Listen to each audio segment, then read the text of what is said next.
Let me talk about OneFootball, what it was, what it has been, and what it might become. OneFootball, and as Carlos said, we continuously try to put some time and effort in order to keep the brand perception fresh, but the company itself is actually like a long time in the making. So we have been one of the first 1,000 apps in the Apple App Store back then, around 2009. So you can count the numbers. It's like more than 15 years in the making now, the company. And the name was? Check. The name was iLegal. It was back then pretty simple. I mean, back then this was quite innovative. Back then, though, it was a simple live scoring app. It was like you put some scores based on data feeds, you build a nice looking UI, UX around it. We had a newsroom across a few languages to pump out content, so journalists by trade, and especially due to this first mover advantage back then, we actually accumulated quite fast a really like significant install base.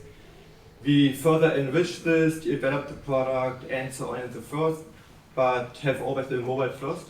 Also this one has been changing. But then about 10 years ago, not after 10 years and 5 years ago, we said, okay, we have now 8 figures monthly active users. We have a nice ad-funded media publishing business. But with direct consumer access becomes more and more valuable, with everybody fighting for time, attention, and wallet share of the consumers.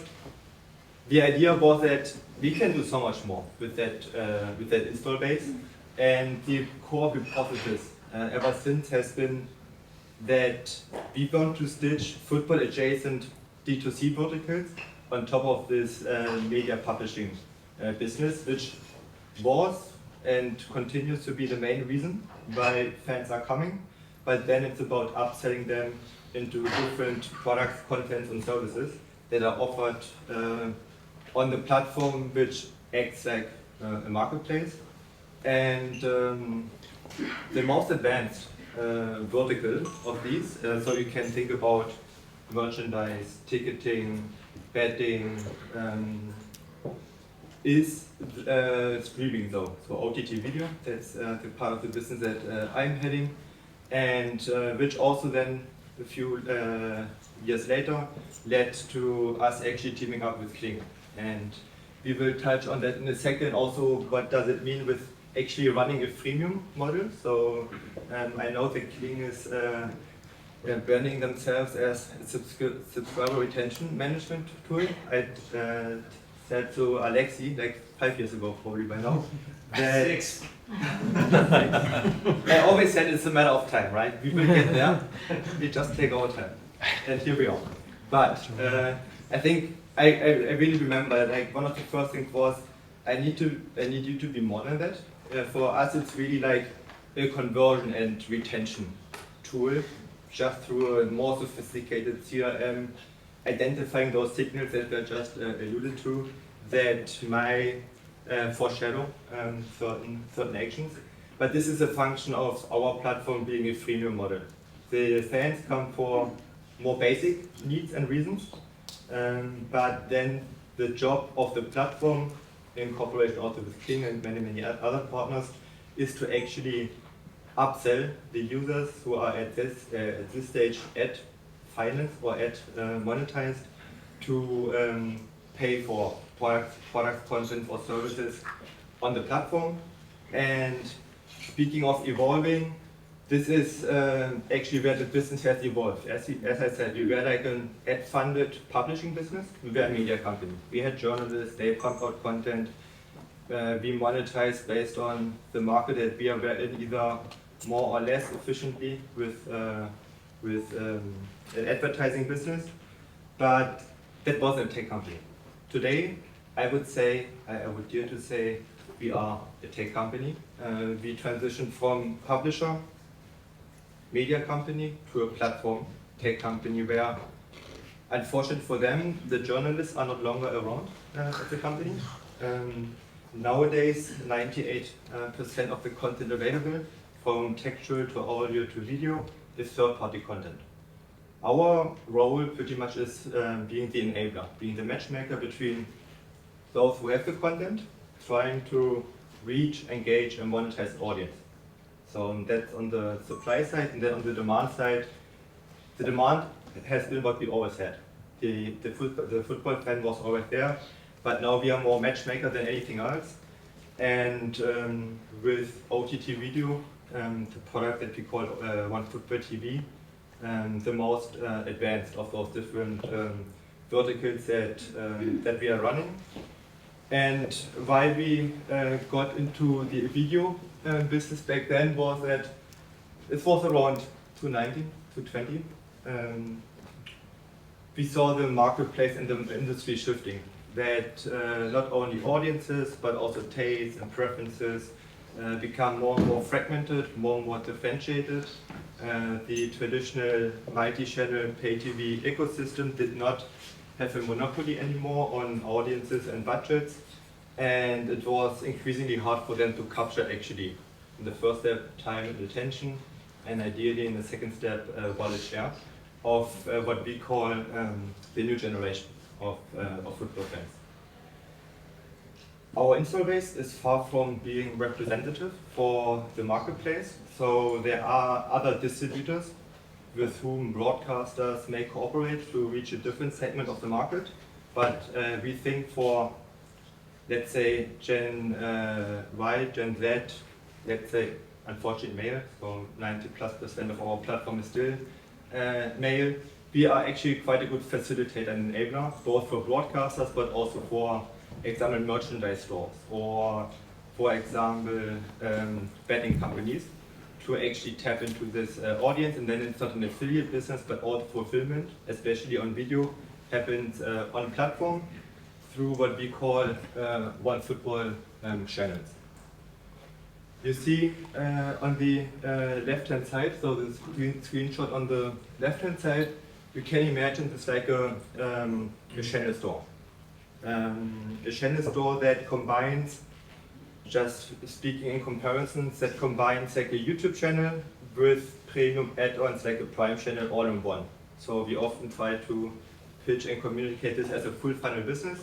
So in one single destination, you both develop the audience through some free ad-supported content, develop an audience, make some advertising revenues along the way, but then also that is not then where you have to migrate that audience that you may have built in one place to then migrate over to your own and operate it and go to the 10-step sign-up funnel and try to convert, which on paper and in theory makes sense, but I think we have seen and observed a lot of friction actually in practice.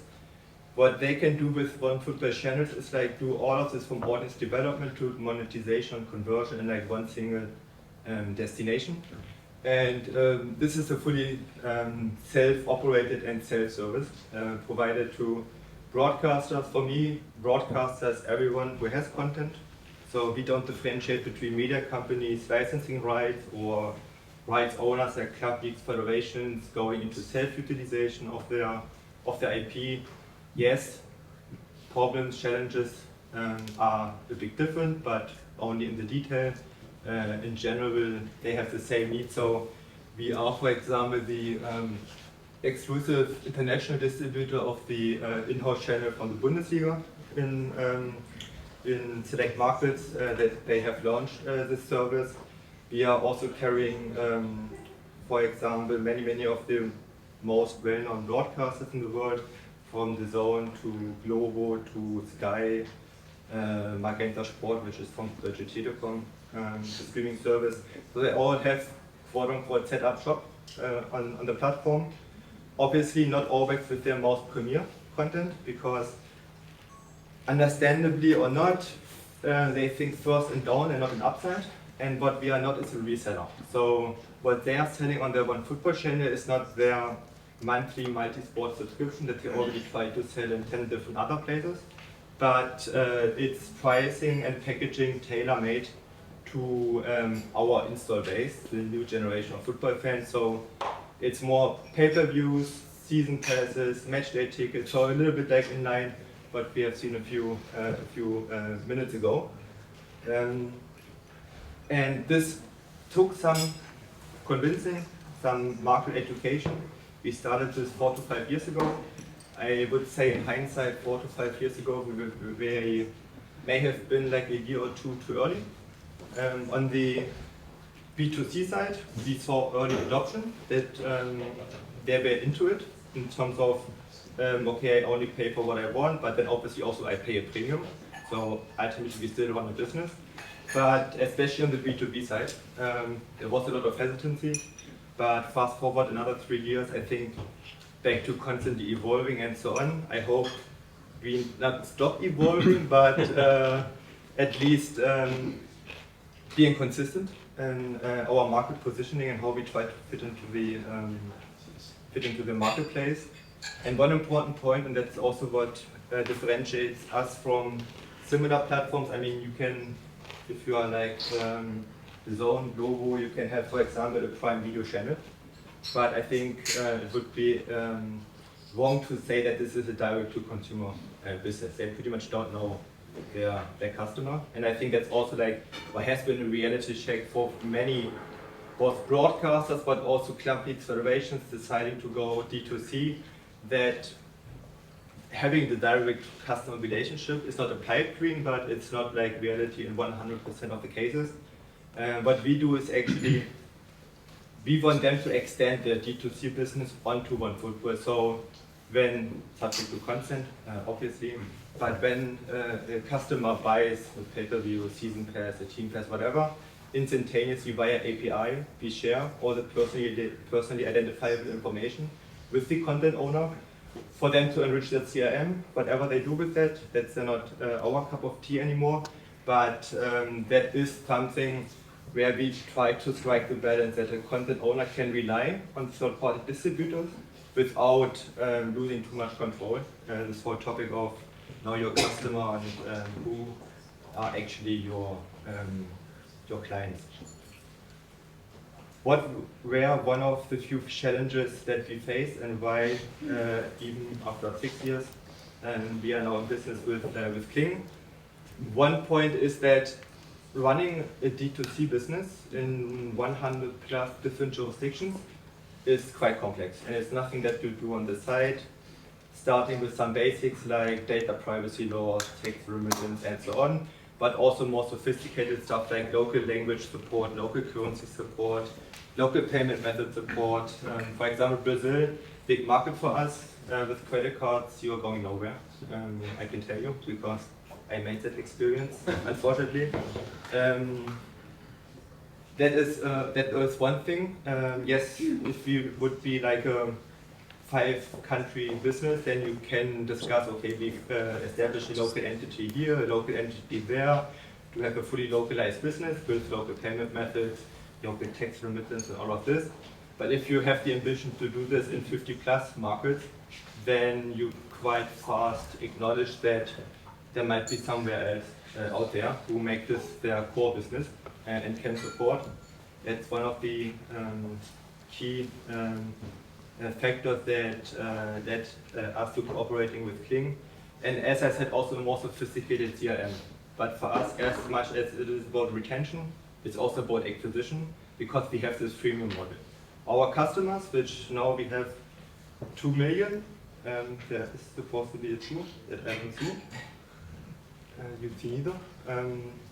That they don't come to the platform because of buying the DAZN League Pass for the La Liga in Germany. That's not the reason they came.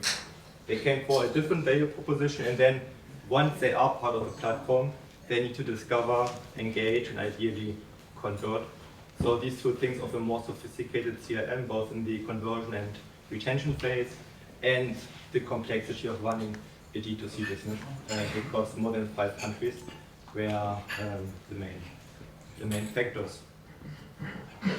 Yeah, that's so far from my side. Thank you, Yannick. One thing everybody says it's a tech company, but I know that you also push the limits with Cleeng, and you start discussing API with them, because you had so many offers to to do that. You couldn't do it manually. Yeah, for us, you can imagine like mobile games, right? Where you have like 1,000 different SKUs. You can have the green, red, pink skin or so. We have more than 1,000 SKUs at any given point in time. Since we stream more than 1,000 live matches per month, all of them available as a pay-per-view, maybe as a matchday ticket, as a season pass. So managing this manually might have been a challenge, but we solved this. But we are API driven. So we believe you are now that company. No, I mean, media, when you say content might be the least scalable thing out there, right? This is changing with AI and all of this. But especially traditionally, like content production has been a tough business. And a business that we ultimately decided to get out of. And we feel much more comfortable nowadays. But it took us a long time to get there, and some hard lessons. And I agree. Thank you. Thank you.